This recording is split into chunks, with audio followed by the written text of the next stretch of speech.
बिस्मिल्लाहिर्रहमानिर्रहीम।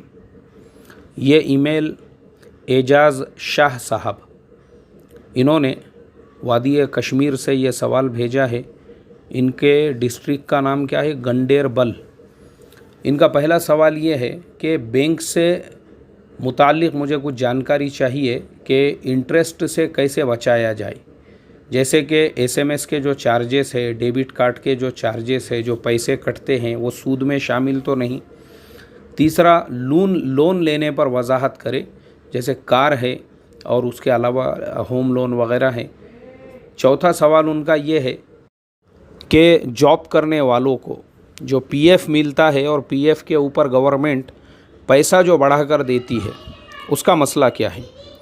भाई, हमारे एजाज़ शाह साहब, सबसे पहले तो आपके जो पहले सवालात है कि बैंक जो एसएमएस चार्जेस लेता है या डेबिट कार्ड चार्जेस लेता है वो इंटरेस्ट में नहीं आएगा, क्योंकि बैंक को उसके लिए ख़ुद बहुत सारे ये करना पड़ते हैं, पेमेंट करना पड़ते हैं। डेबिट कार्ड जो है प्रिंट करवाना पड़ता है, तो इसके लिए वो चार्जेस इंटरेस्ट में नहीं आएंगे। दूसरी चीज़ ये है, लोन का जो आपने पूछा है, होम लोन, कार लोन वगैरह वगैरह, इसके ऊपर मैं डिटेल में एक जवाब दे चुका हूँ हवालों के साथ।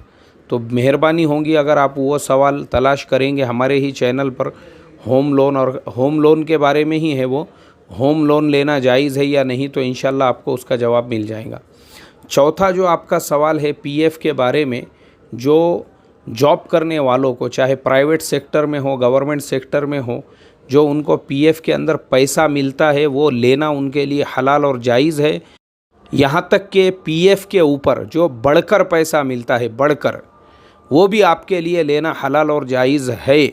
पीएफ के अंदर वही सूरत हराम और नाजायज़ की होंगी कि अगर कोई एम्प्लॉय, चाहे प्राइवेट सेक्टर का हो, गवर्नमेंट सेक्टर का हो, वो एप्लीकेशन दे और एप्लीकेशन देकर ये कहे कि भाई मेरा जो पीएफ है वो हर महीने 5,000 रुपये कट रहा है, मैं चाहता हूँ कि तुम लोग 10,000 मेरा पीएफ काटो।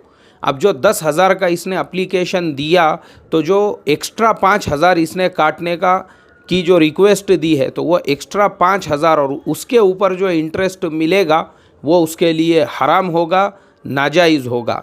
बाकी गवर्नमेंट अपनी तरफ से एक अमाउंट, या प्राइवेट सेक्टर में आप जॉब करते हैं और एक अमाउंट फ़िक्स है और वो आपका जो है हर महीने सैलरी में से पीएफ के लिए कटता है, और उस पर अगर आपको जो मिलता है वो आपके लिए हलाल होगा, जायज़ होगा। वो सूद और इंटरेस्ट नहीं है, गवर्नमेंट की तरफ से इनाम है।